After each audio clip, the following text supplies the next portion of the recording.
Hello, well, welcome to our webinar. It's by the Society for the Advancement of Consulting, also known as SAC, which is the special interest group of global supply chain experts. And these consultants are the top 1% of consultants surrounding in the world. So happy to have them. And then also it's sponsored by the Association for Supply Chain Management, also known as APIX, the Inland Southern California chapter. And so we welcome everybody to our webinar today on talent. Actually, I'd like to rename it the War for Talent. We'll jump in. I'm going to introduce the panel, and then we will go from there. So I am Lisa Anderson, the president of LMA Consulting Group, also the president of APIX, or the Association for Supply Chain Management of Inland Southern California, and the executive director of SAC. So I have lots of titles behind my name, I suppose. But in my day job, which is the LMA Consulting one, I work with manufacturers and distributors and help them through just these types of challenges. So supply chain management and those types of things. And oh, by the way, LMA Consulting is also a sponsor of this webinar series with the APIX Inland Empire chapter. So with that said, I would like to also introduce you to, let's see, I'll start with our U.S. colleagues, Diane Garcia of Lorraine Consulting. She is also an expert in supply chain management and ERP systems. And, I'll let each of you add to your intros here, but I'll just get the panel out because I know once we get going, it's a free-for-all on this topic especially. Next, we have Karen Wilson-Starks. You're from Colorado. Actually, I forgot to mention Diane's from Portland. So Colorado for Karen Wilson-Starks, and she is a leadership expert, and she works many times cross borders with clients. And so we definitely are happy to have her here today to talk about talent. And then now we'll move on to our PAC room folks. So we have David Ogilvie from the state of Queensland and Brisbane, Australia. And he is, not surprisingly, also a supply chain expert and operations expert. And actually, he's also an ERP expert. So we have a lot of talent in both supply chain and ERP on this panel. So welcome to David. And then last but not least, we have Evan Bulmer, who is from South Australia and actually from, oh my goodness, how could I have forgotten? Help me out. Adelaide, yeah, I even went there. You've been there. It's actually a really nice spot. People make it sound really small, but I have to say, for somebody in Southern California, it wasn't that small. But anyway, Evan is he's an expert in manufacturing and has a long history of a family-owned business related to manufacturing, but he's actually comes up through the finance ranks. Although he's really about making money, I have to say, in your business, and just a really smart businessman. So we're happy to have Evan with us here today. Thank you. Now we'll start off with some questions on talent, and I'd really like to get some participation from the audience. So if you could send us a chat or a Q&A, we may even promote you if we have time, so that you can ask your question in person. So you have we consult this group. I mentioned PAC room in the US, but we all have global clients. So we consult around the world with Europe, PAC room, North America, South America. So think through your questions and start asking away. So I guess we'll start off with this. Let's talk about what talent is like in each of our areas, and then we'll go into some ideas, because we all know that we have a war on talent and it's a problem, but what specifically is happening would be of interest. So with that said, since David was just talking about it, it sparked my interest with an interesting statistic. David, go ahead and tell us what's going on in Queensland, Australia, and surrounding areas. Well, thanks, Lisa, and welcome everybody to the webinar. Well, obviously, COVID's had a massive impact on the availability of talent around the globe, I guess. In my particular neck of the woods here in Australia, Evan and I were just saying before the webinar started, Australia has become almost like 6 different nations, because our states are operating independently. So not only has the federal government closed off our borders and stopped any of the immigration, which Australia has been very highly dependent on for a very long period of time, our own individual states are also locking our borders, and the ability to cross those borders is almost impossible unless you're passing a million damn criteria. So, you know, here in Queensland, we've actually got 14,000 people who are locked out of the state at the moment who are trying to get home. So you combine that, all of that together with the fact that we've got a lower immigration rate, we've got people within our own state who can't even get home. The war actually is on talent. Like there is a significant number of people looking to change, and they are starting to flow through into wage increases and all of those sorts of things. And when you consider the other inflationary impacts that are coming from the other supply chain disruptions and so forth, you know, this is going to have a major impact on the inflation in this country. But anyway, that's it in the summary to start off with. All right. A big shortage. Well, since we're in Australia, let's move on to Evan. So Evan, maybe tell us a bit about, you know, the rest of Australia from your point of view. And surrounding areas, actually, if you have, you know. You know, I think David's pretty much nailed it. You know, you know, it strikes me that it's not the first time, you know, we've experienced labour shortages in our industries. So, you know, culture matters a lot. You know, and you know, if you've got good attraction, induction, retention and exit strategy, you can move people out nicely as well. You're more likely to retain talent. I certainly know people who stay in jobs because they like the environment, even though they could get more money elsewhere. They say this to me. So, you know, it gets back to, I think, some of that culture and how you treat people is how you're likely to be treated in your business. Very good. So, so Kieran, what, maybe you can kick us off for what you're seeing in the US, and I know you work with global clients. So if you have some, you know, stories on that, feel free to share them. What I'm finding right now is that definitely there's a talent war, and from a US perspective, I'll say this. Some of it is really driven by the impact of the vaccine mandates in the United States. There are some people who are choosing not to accept the vaccine mandates, and they're opting out of the workforce rather than staying in the workforce as a result. Mm-hmm. Some people are making decisions and choices such that they don't want to be in person in the workplace because of the attendant dangers or perceived difficulties as well. So you have a larger percentage of the workforce who are looking for a virtual solution or a hybrid solution. I'm also finding that another reason why there's a talent challenge is that because of the increase in virtual options, people are more easily able to work across borders and in other places. And so therefore, they're not limited to the town where they live or to the company where they may be currently working. So what Evan said is really huge and important about being what I call an employer of choice, which includes having the right culture and a culture that attracts people and also retains people. So one aspect I'll mention right now, and I'm sure we'll get into more things later, I think the organization that's able to think flexibly and be adaptive about the kind of work environment that they can offer is going to be the most successful. And it's not just doing what you've always done that you think works. It's also figuring out what are employees wanting and what are they looking for and how you can meet those desires and needs.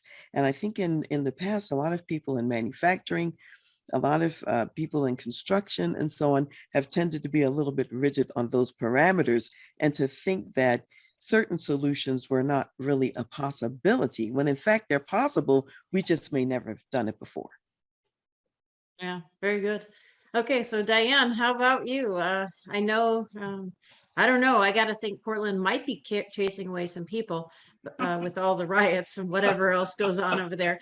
But anyway, I know you work actually cross borders as well. So do you have anything to add to their commentary? Yep, I work with manufacturing and distribution companies globally, like you mentioned. And so in North America, along with places like Europe, and then of course, my clients have suppliers all over the globe. I don't know a week, or lately it seems like a day, where I don't hear of, somebody leaving the company. So I think right now, at least in the last few months, the retention piece of the talent shortage has been the focus. Just trying to retain who you have, and fill the gaps of those who are leaving.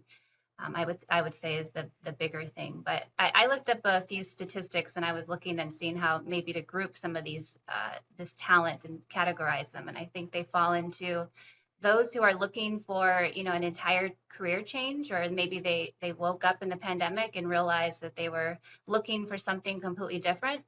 I also think that another category is those in the workforce looking for growth opportunities. So they are, wanting to improve skills, and they're ready to take on that leadership role that maybe they've been considering. And I think the third category are those who are interested in flexibility, which Karen was touching on. Everybody wants to, be able to spend more time with family, work from home. What are the new ways that we can potentially be looking at how to remain flexible with our employees, I think are the bigger categories that I've seen with all the changes, and interviewing clients and talking to them about those who are leaving the company and why they're choosing to leave. Yeah, absolutely. I would definitely echo the statements here. I work with clients in actually around the globe, but several clients currently that have corporate environments in Europe and facilities, as well as, of course, North America, Mexico, South America, etc. And there is nowhere that I have found anyway in the world that seems to have a surplus of talent. That's for sure. So the successful clients are focused on culture, as Evan said. And I could tell you a personal story. I have one of my clients is the key person that I work with, if you will, or that brought me in. Every time I talk to him on the phone, he's always asking how I'm doing, how am I enjoying what I'm doing? And I'm not an employee, I'm a consultant. But every single time I talk to him, he's always asking me that question. And at first I'm like, well, of course, like, don't worry about me, worry about, the people you're working with. But I have to say, it does go a long way, because when I have all these clients in conflict, because they all have lots of needs, also unexpected needs, I'm always thinking, well, I do like him. So I think I might work on his. So, that it does come across to employees, consultants, suppliers. I mean, I think that it's just an interesting phenomenon. And yet at the, I have another a person at a client who is very difficult to work with. And I have to say, I am never too excited to be in a meeting with that person. So it's the same for employees. So anyway, I think it's something we all have to be thinking about. It's just challenging to navigate. So with that said, then I think we'll jump over to some ideas of what our panel of experts have. I mean, I know there's no magic bullets here, but there's definitely strategies that we've all found to be successful. So I don't know, like, who would like to? I don't want to keep going in the same order. Go ahead, David. I see that you raised your hand, so we'll go with that. All good. So I agree with Evan and Karen completely when it comes to culture. I think one of the bits that many people are missing, and I see this in lots of projects that I run, I don't think enough effort is made to develop talent. You can either attract it or develop it. Right? And so I don't think there's enough effort put into developing the talent that they already have.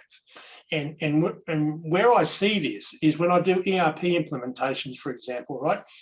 So to be able to do those properly, you need to take people out of their regular roles and put them in the project job. You need to be able to backfill them to be able, And almost every company I work with struggles with that concept of releasing those people because they are so valuable to the business, they can't let the smart people and the good people go.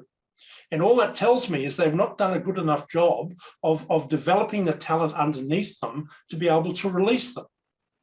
You know, it's not like they're going to the moon somewhere and aren't available for help and so forth.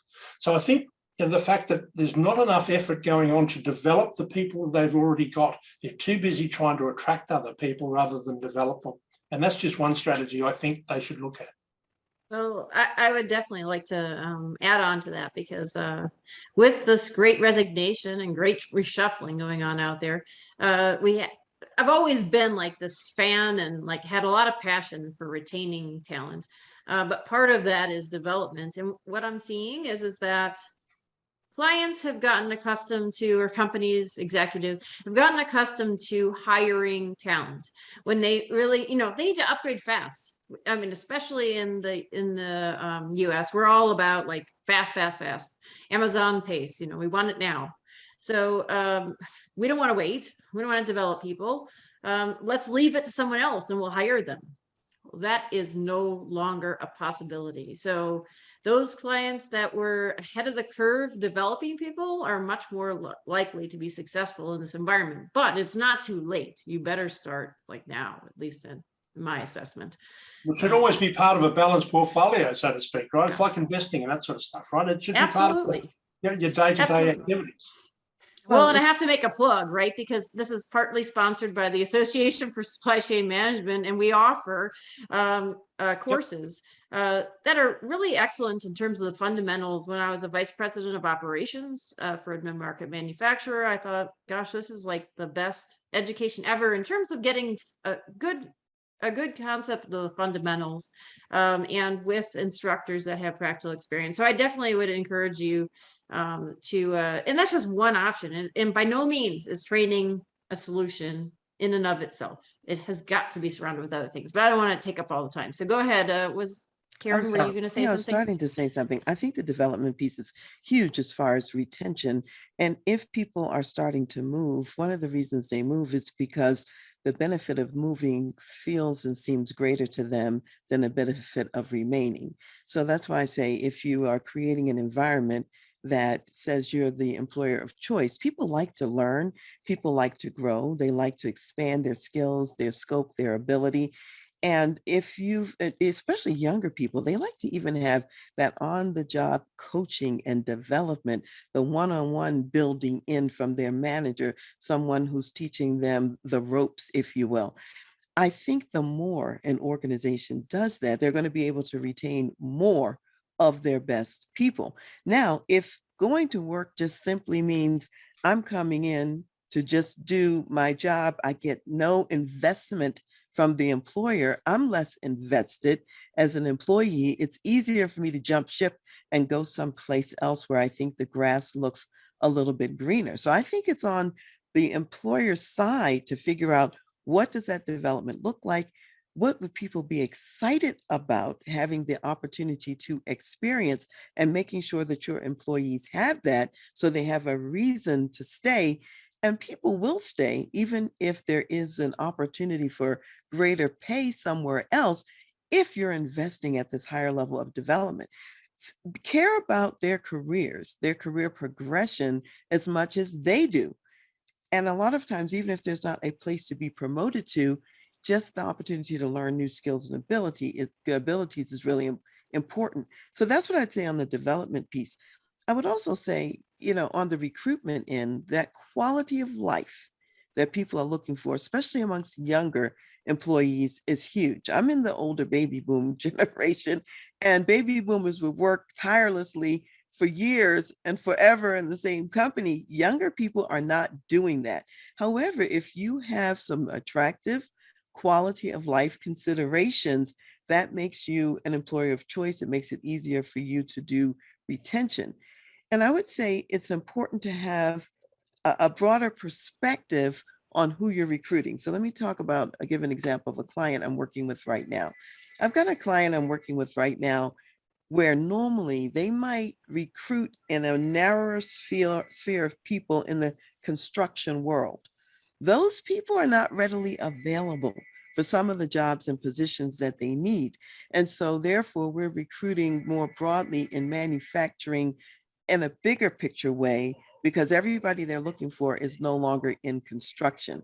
And so you have to be willing to go outside of the normal lines and say, could somebody else from another industry who has the skills and temperament in general we're looking for, could we bring them in and then train them somewhat in our specific area of expertise? I think that more of that's going to have to be done, because you may not find the people in the same ponds where you used to find them. Yeah, yeah, absolutely. Well, because it might add on to it, Diane, I know you can probably represent what some of the millennials might be interested in, as well as having some thoughts on this. Although I know you do work tirelessly, so perhaps you're a millennial, you're a baby boomer in disguise or something. So, but what are your thoughts? I was curious about this, so I did some quick research on. Back in 2012, there was a Forbes article released from data from the Bureau of Labor Statistics here in the U.S. And at that point, they said the average number of years that a worker will stay at one position is 4.5 years. And then I looked it up here, and the last one that was released is 2020, and that actually went down to 4.1. So we're spending less time at a job in general, and obviously that trend is decreasing. And then another piece of that same article was interesting, which said that 91% of millennials that Karen touched on actually plan to leave their position within 3 years of the starting of their job. So millennials definitely have a shorter breadth of the position, I would say.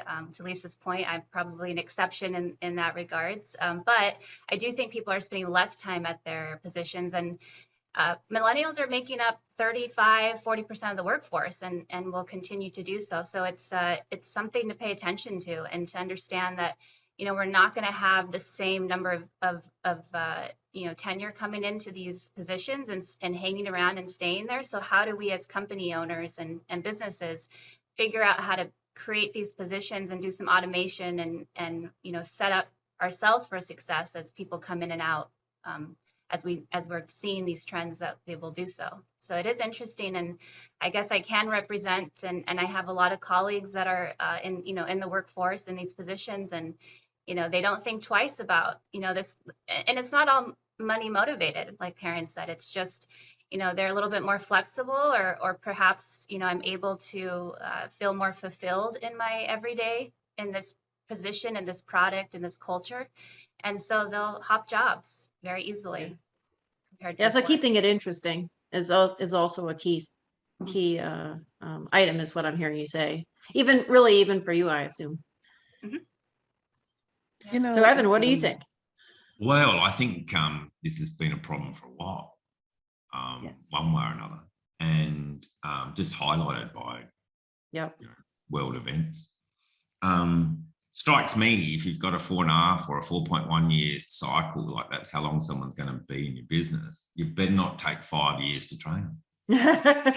That's what I was just thinking. Good point, Evan. The whole process to me needs to be speeded up. And what's interesting is that when you speed it up in an organization, you tend to have to get some coaching type environments going. It's the only way to speed it up, otherwise it's by osmosis, just watch me and you'll get it.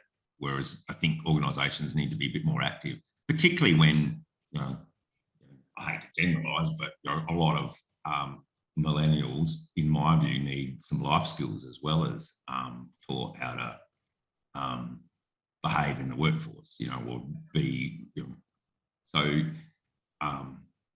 organizations have to be able to do that. It's no good thinking you're going to get these people and they're going to know how to even behave as human beings. So to me, that culture of coaching internally, I'm talking, and speeding that process up so you can get someone in who's done, make them smart quick, get them productive, know they're going to be gone in 3 years,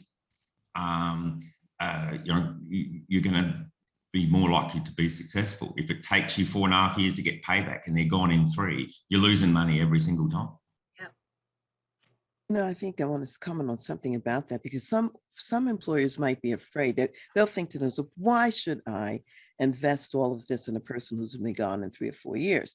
I think that what they have to understand is this is still, in addition to retention, that development culture, that coaching culture is still what attracts people to your organization. So you have a much better chance of getting your next high quality employee because you have a coaching and developing culture. Now, if you don't have that and you're still going to lose the people in 4 years, you're going to have a hard time attracting the next round of talent. So I think that the employer's got to keep that in mind. So yeah, you may lose them ultimately out into the marketplace, but you become known as a developer of talent, which attracts more people back to you.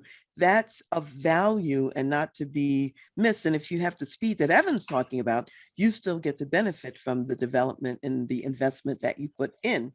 I would also say that companies have to think a lot about developing pipelines before they even get to the company. Like I work in like a lot of specialized industries, it takes years to develop sort of the specialized skills that require apprenticeship, years of training, and so on and so forth. You may have to start down in high school, you may have to start in college, in trade school, you may have to have relationships with those other partners so that you're bringing people to your company even before they're employees, so that you have internship programs and so on, and you're grooming and developing your own pipeline of talent on an ongoing basis. I think that that is helpful too, so that you're strategically thinking about, how do I keep people, a stream of qualified people connected to my company and coming in? Yeah, I completely agree with that. A client I worked with a few years ago, pre-pandemic, did a really impressive job of that. Of course, they were a little bit larger, but they did a really impressive job of that. They were actually partnering with the community colleges, offering classes up and down the board, not just like APEX classes, but they were like training machinists and providing all sorts of education, and then they had a funnel, if you will, of skills that were available to them. Doesn't mean that they sailed through the process, but they were much more successful than their counterparts. They had to think of this ahead of time though, because they actually used an additional building for these kinds of things. So like you had to think in advance and like not get rid of extra space, but think, oh, maybe I'll use this for training. Now these days they could have done it virtually as well, but not all of it. So anyway, that's a really good point, Karen. And the other thing, and that comes to mind with what you said, is sounds daunting, but even with high school students, like our APEX chapter actually did one class. We'll be happy that we did one. Well, we did one series of classes. I think there was multiple. We barely survived, I have to say, but we did train like I think it was like 3 sets of high school students or something on the fundamentals of production and inventory management. So that was something else. Now, if we maybe, who knows, but if we get like even a few of them interested in the profession, that goes a long way. Like our instructors were all frustrated, to say the least, because they were feeling bad that they couldn't get everybody to do what they wanted them to do. And I was like, well, what's the difference? I mean, even if you got a couple of people, just consider that a success. So anyway, it just reminds me of that experience. So thanks to our instructor for doing that, because that was like definitely a challenge. I think that what a lot of employers are not used to thinking about is that in today's market and climate, you have to market your kind of job, your kind of employment space. A lot of people may not know that people know what it is to be a teacher. They might know what it is to be a fireman. They know certain things. However, there's so many more professions out there that the average high school person may not even be exposed to. So you are marketing to find who out there might be a good fit in terms of talent and interest. Yeah, that's a really good point. When I talk to students, I do presentations at local universities and colleges, and talking to them about manufacturing and supply chain and the excitement of each of these positions and roles that I've gone through. I get questions where, they have no concept of, these things. And once you start to talk to them about the products that they're using, and it takes teams and a network and lots of talent to get these products out the door and, on the shelf and in stock where we need them. I think they start to realize, like, oh, there's a career path here. There's interest here that I had Yeah. no understanding of before. Yeah, you're absolutely right. And I don't see her on right now, but I'll put a plug out there for Ellen Kane, who's very well known in Southern California anyway, in the Association for Supply Chain Management circles, because she was like, she wrote me in too, which is how I know. But we were like in charge of student case competitions nationwide, and it was like every year I thought, oh my gosh, I don't know if I can do this again because it's so much work. And then every time after the competition, I was like all excited and like feeling so encouraged by all the students and how impressive they were. And then I did it again. So it was like this never ending cycle. But it was it was just like so much value. So I completely agree with you guys that that's one of the key things. So what about flexibility? What do you all think as far as how employers can do that successfully? Is there, in addition to like hybrid, is there some things that stand out in your work with clients? Only that in some industries it's awfully difficult, because at the end of the day, you can't have your manufacturing floor working from home. You can't have the guys driving the forklift working from home. There is only some areas where that's going to make any sense. Yeah, well, that's very true. I wonder if they can provide more. It's difficult too to provide more flexible schedules when it comes to working on a shift or something. But perhaps there's something they can do. I don't know. I'm just thinking off the top of my head here, but where you can provide more flexibility for attending your son's concerts, or maybe taking care of your like elder care is going to become a bigger deal these days. So maybe there's more flexibility with advance notice or something. I don't know, but I think that we're going to have to think about that. Again, that's that back to that cultural piece that we spoke about, right? That's about how you retain the talent that you manage to develop or attract. You have the right environment within the right culture within the business to make sure that they don't want to go anywhere. Yeah. I think exactly. I think there's a mindset piece to this. And the mindset is the way we did it yesterday is not going to work today or tomorrow, because the dynamics have changed. The world has changed. So the employer has got to think about what is going to work today. You've got to be creative. You've got to be innovative and proactive in your thinking. And maybe the first go-to place is say, oh, just, we can't have our people on the manufacturing floor to work from home, which is true. However, as Lisa, like you said, but maybe that person can have a little more leeway about taking care of an elder in the home or doing something with their child. It's recognizing that people in today's world and market have a different set of responsibilities that they must attend to. And if they're concerned about their families, if they're concerned about quality of life, you as an employer have to demonstrate that you also care about that. So there are flexibilities to think about that, you might not normally think about it, but it starts with the mind saying, we have to do something different than what we've previously done. Yeah. You know what, another idea just came to my mind about that idea about being flexible is that, and I know, David, you may have some experience in this area as well, but there's automation, robotics, the digitization of the supply chain or manufacturing. I'm wondering if folks invest more and more in technology,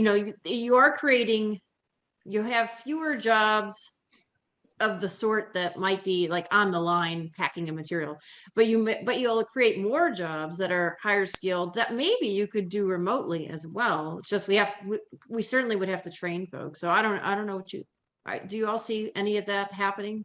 Well, I think adaptive manufacturing is certainly going to be a major component to that. Yeah, the ability to have machines rather than print them on demand or on site or any of those sorts of arrangements will eventually make a major difference to manufacturing. There's been a constraint there for a long time about what components that you can use in a 3D or 4D printer. That's been part of the issue, but that technology is now coming to the fore. You can now do 3D printing with actual metals and steels and alloys and those sorts of things. So that will certainly give you another ability to be flexible and to include these sorts of things in there. So maybe the factories don't need to be as big. Maybe they can be scattered across the landscape a little bit more. Have things that are smaller. More hub and spoke or whatever it happens to be. There's certainly some flexibility coming as that technology comes through. Yeah, I'm seeing a lot of folks looking at investing, which I think brings us probably, Evan, to something you've said all along. So it's really not new, but I think cash is going to remain king here. Would you agree? Well, I mean, what I'm seeing is demand is up. Supply is desperately short in our country. Year Bad here too. Stuff a year. Inflation is kind of coming. There's a shortage of labour, which means wages will get pushed up. So it's quite an interesting environment to operate in. To me, in that world, your strategy needs to be very clear and flexible. So you can't be doing things that you shouldn't be doing in this kind of environment. There's no time for that. So being clear about what your business is and the people you need in it is going to be really critical. Yeah, and the value of your cash is going to get eaten away if you're not careful, right? Yeah, and we're also, mate, we're about to watch a number of businesses get rolled.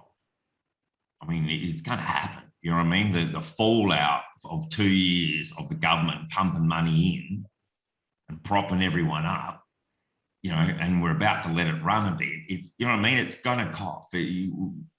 So I think, being very careful about who your customers are, being very careful about the work you take on, therefore your need for employees. You with me? yeah, absolutely. You bring up a really good point. I mean, being careful about your suppliers too, because otherwise you won't have supply. But that I think that customer profitability, like understanding where your costs are going, is going to become a more and more relevant topic. To your point, Evan, because who wants to spend all their time on a client they lose money on? It makes no sense. I'll suggest the news, the article in the David State paper was that half the builders in his state are about to go under. Yep. They've been running Ponzi schemes forever, mate. They've been taking the money from the new build and using it to pay for the old build forever. The pandemic's about to catch them all out. That's going to have rippling effects. So, there's a bit of that going on as well. Which just says to me, be very, very clear about who your best customers are, what your business is about, and the key people you need in it, and make sure, you do all the right things around that part of your business. Well, again, I say this almost every webinar. It gets back to business 101. It gets back to doing some of the basics. You've always needed to understand what your cost to serve is. You always needed to understand who your profitable companies, customers were, and who the customers are that are costing you money. But, over time, money's been cheap, all those sorts of things. Those sorts of disciplines have run away. And now we're starting to be exposed, because we haven't got those things in place and we haven't been executing them for a long period of time.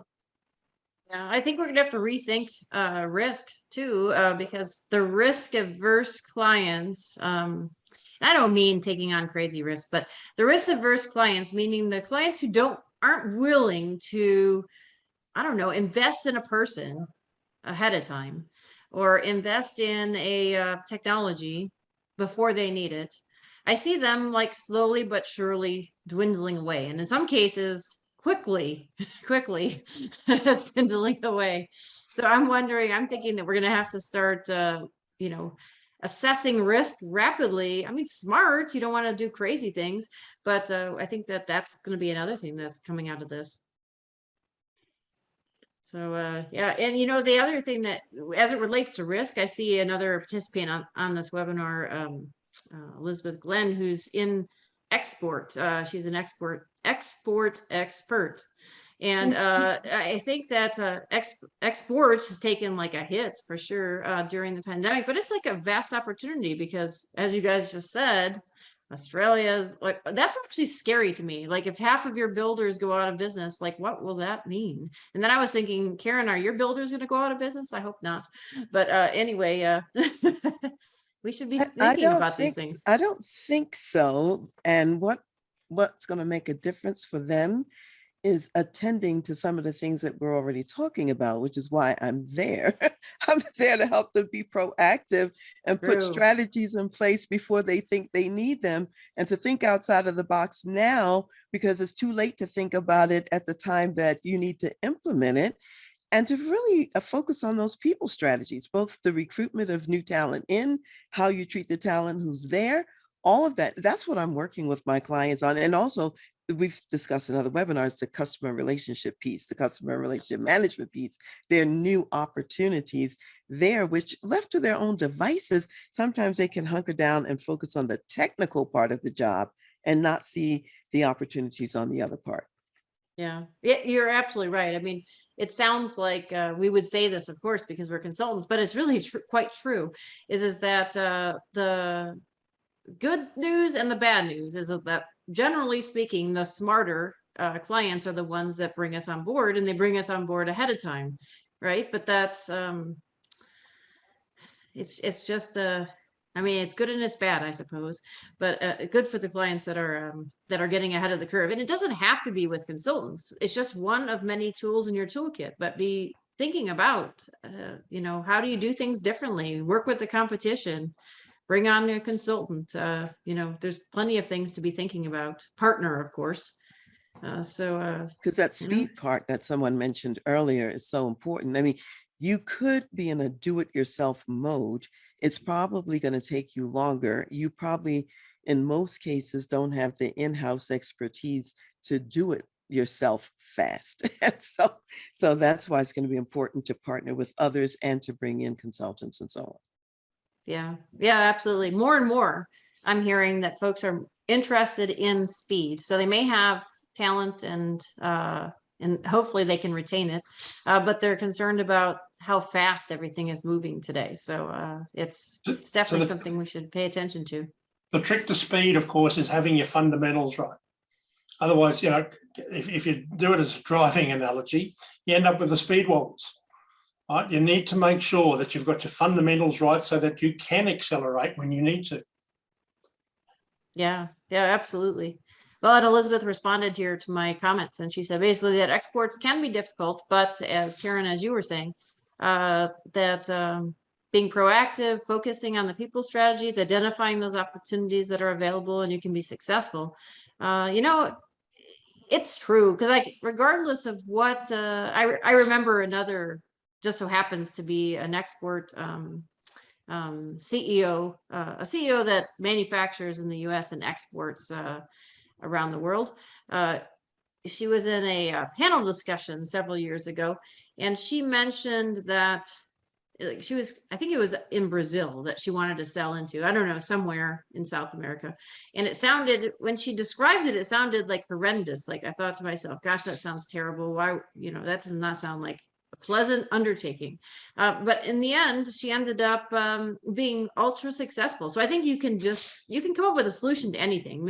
I think maybe going back to what Evan said is figure out what your strengths are, who you need, who your customers are, and like put it all together, and you could make almost anything successful. Diane, do you have there was a question I had for you, but now it's like left my mind because I got distracted on the topic. But do you have any anything to add to that?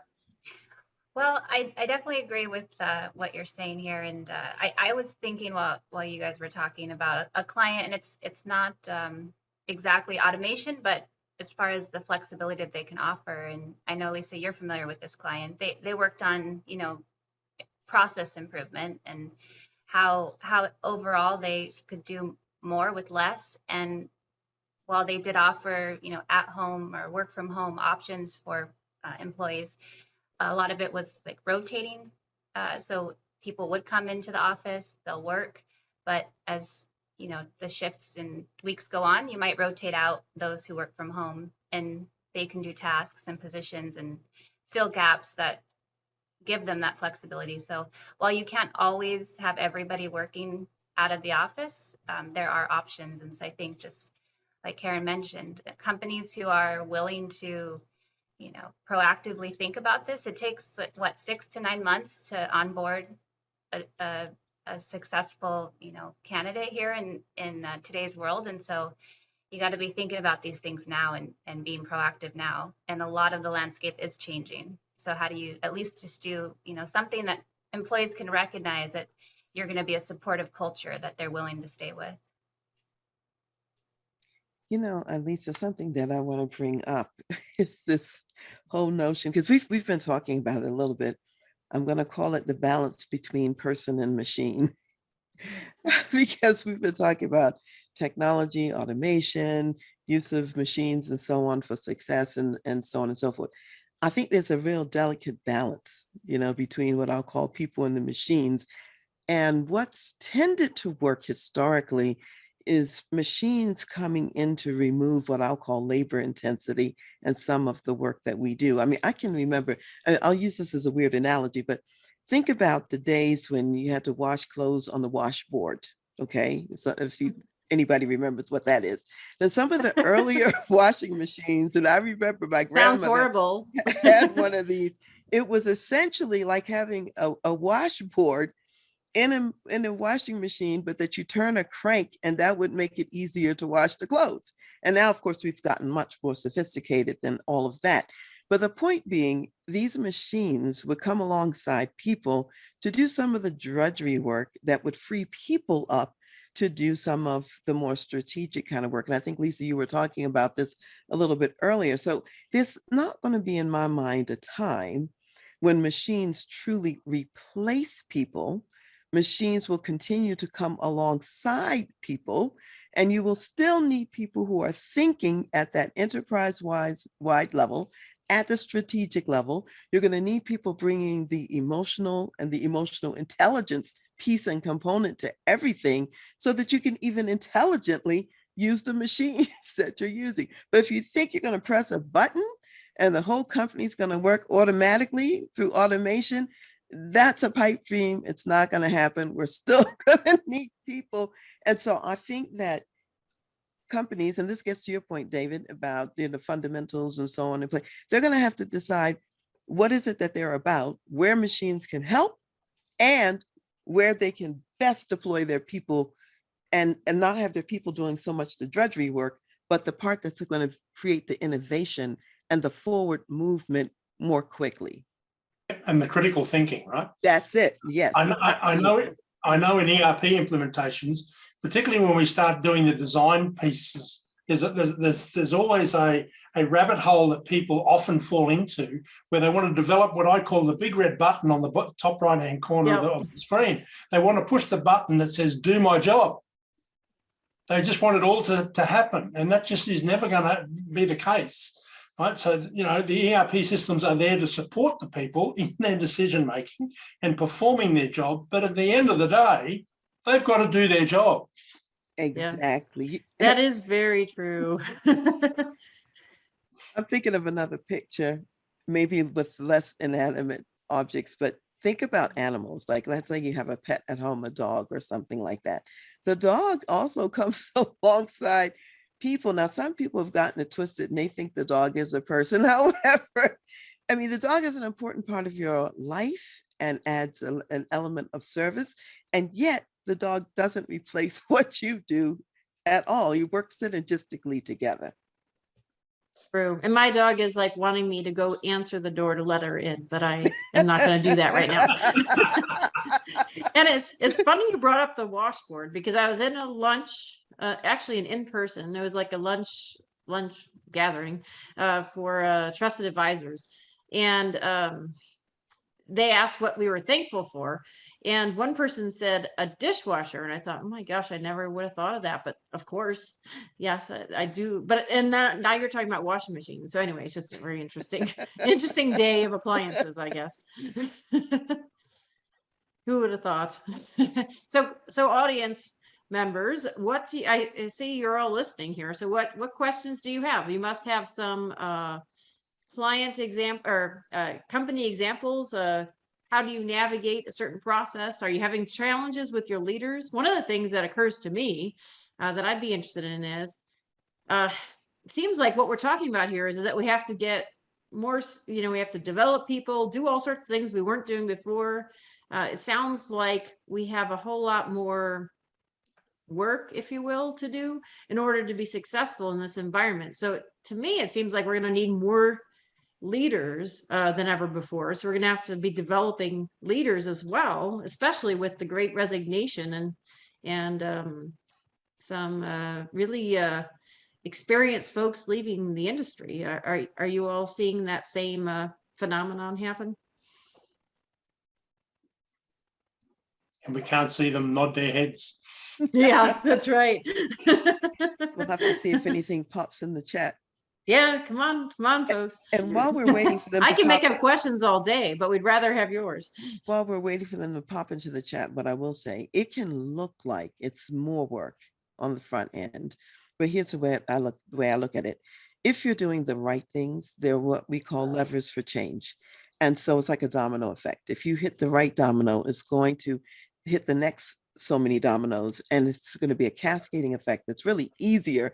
If you're doing the right things, it's easier. If you're doing the wrong things, then I mean, that's just going to be hard every day, all the time. So maybe the right things may be different actions and behaviors than what the companies are accustomed to doing. And that's where we have to identify what are those right things today in today's market and climate. And leadership is certainly a piece of that and a part of that, which affects so many other variables. So it's not a set aside, it's to facilitate the work. Yeah, very true. And getting to know your people so that you can, not everybody is motivated by the same things. So if actually I was talking to somebody earlier today and I found out that like birthdays are really important to this person. So I thought, well, who would have thought?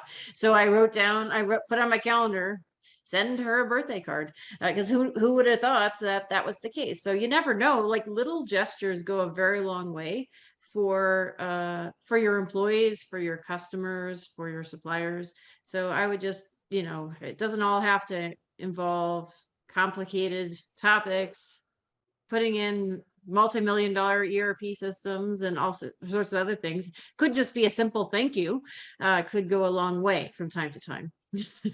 Yeah, thank yous are probably overdue and necessary right now, especially for those, if we're hearing people leaving and, who are picking up the slack. I mean, the people who are staying and, filling holes and the hidden talents that we're discovering with those who are still in the company, I think they deserve a big thank you.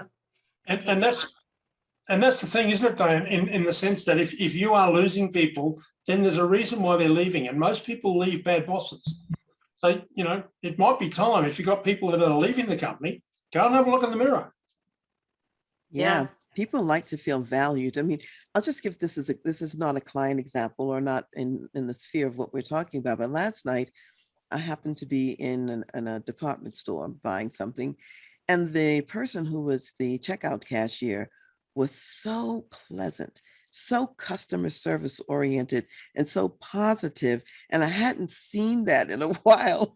And so towards the end of the transaction, as I'm about to walk away from the counter, I stopped. I said, I just have to tell you. And she told me her name. So I called her by name and said, I just have to tell you how much I have really appreciated the way you have been pleasant and the way that you've been kind and the way that you have provided your customer service. And I named, a bunch of things. And she looked at me and she was kind of shocked. She said, thank you.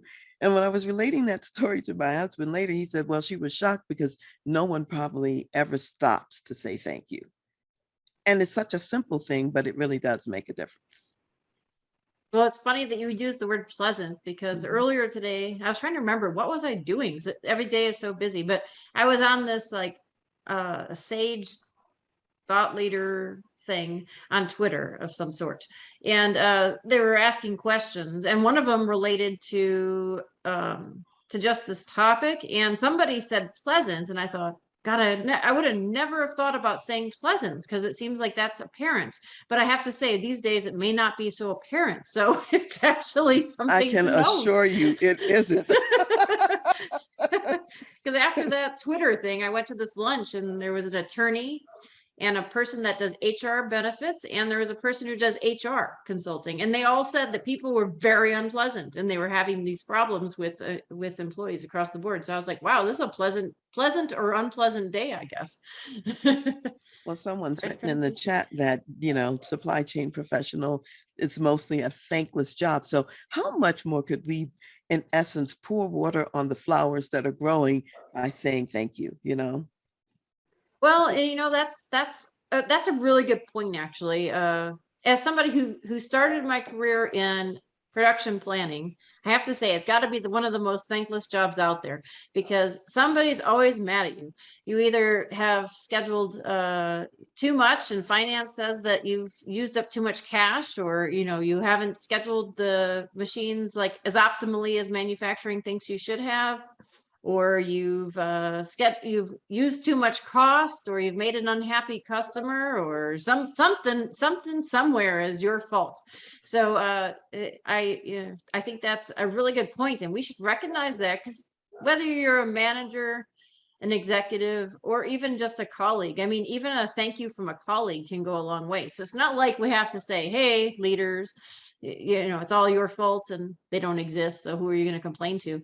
So you may as well, if you want to continue working at your company, you might want to consider going sideways.